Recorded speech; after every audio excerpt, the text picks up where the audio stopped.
What's up everyone, Patrick here, welcome back, and moving on to another question dealing with the length of a line segment. So a line segment has endpoints at m-2 and 4 and 2, and we're told that its length is root 65 units. And we have to find two possible values for this m value over here.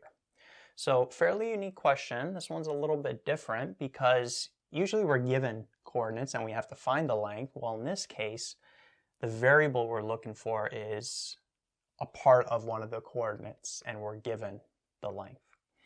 But it's not going to be too bad. So just as a quick review, let's say that we have two endpoints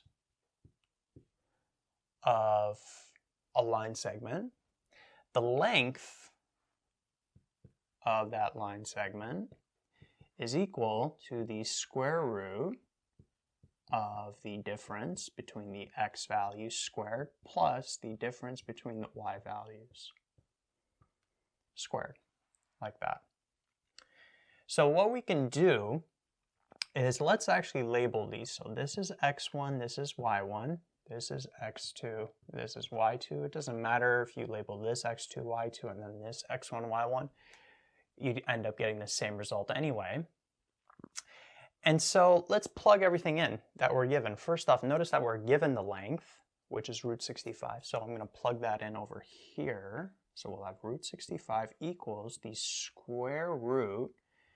Now, x2 minus x1. So we'll have 4 minus m squared, like that.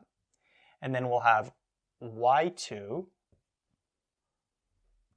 minus y1. Be careful with your brackets here.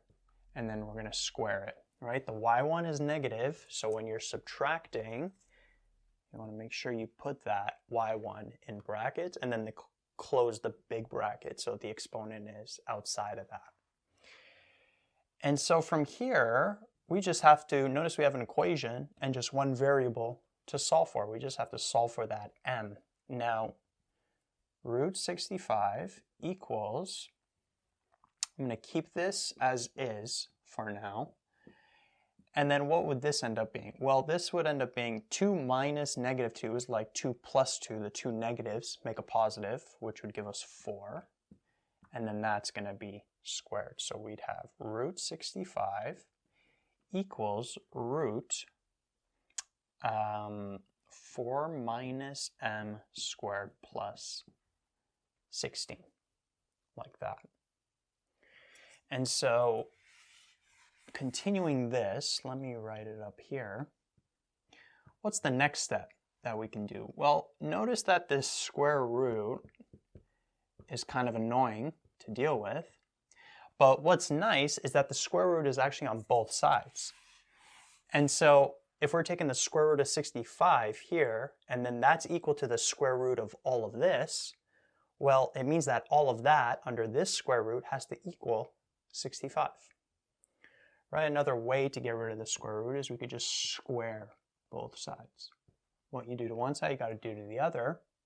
So that's another way to show it. Textbooks might show it that way, getting rid of a square root. That's actually the way that you would do it if there wasn't another square root on the side. So let's say it was like, I don't know, square root of a is equal to b. Well, if we want to get rid of the square root, we would square this side, and we'd end up with a equaling b squared. Okay, but in this case, we don't have to worry about that because there's a square root on both sides. So it's just going to cancel away. Both square roots are going to cancel away, and 65 is going to equal the 4 minus m squared plus 16, like that. Now from here, what I would do, I'd bring the 16 over. So what's 65 minus 16? This positive would turn into a negative. That would give us 49. Then we got 4 minus m squared. And then to get rid of this square here, what we can do is we can actually square root this side and then square root that side, like that. Right? So let's forget about the 4 minus m squared. If we had 49 equals a squared, well, what would a equal? It's going to just be plus or minus 7, the square root of 49. So don't worry about this 4 minus m squared. Pretend like it's just an expression to the power of 2. It's just like this a to the power of 2. No need to get confused because the bracket has a larger expression inside of it.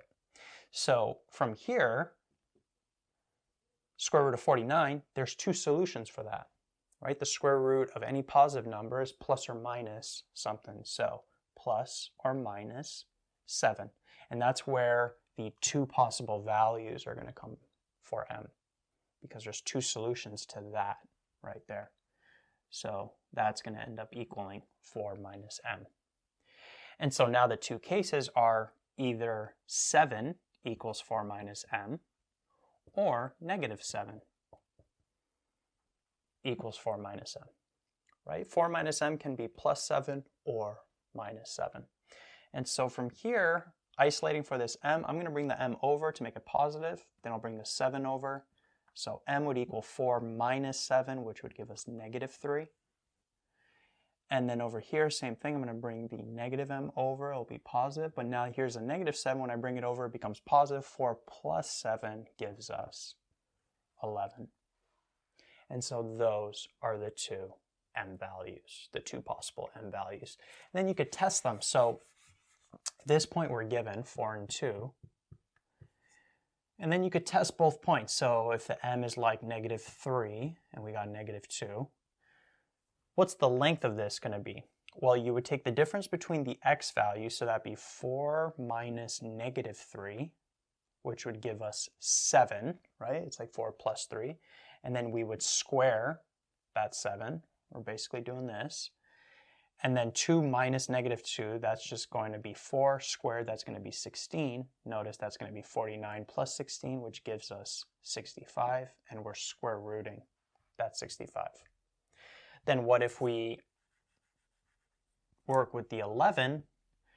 Well, then we're going to have 11 minus 4, which is going to give us positive 7 again, right? Or we could do 4 minus 11, which would give us negative 7. It doesn't matter. That would be in brackets. When you square it, it would become positive 49.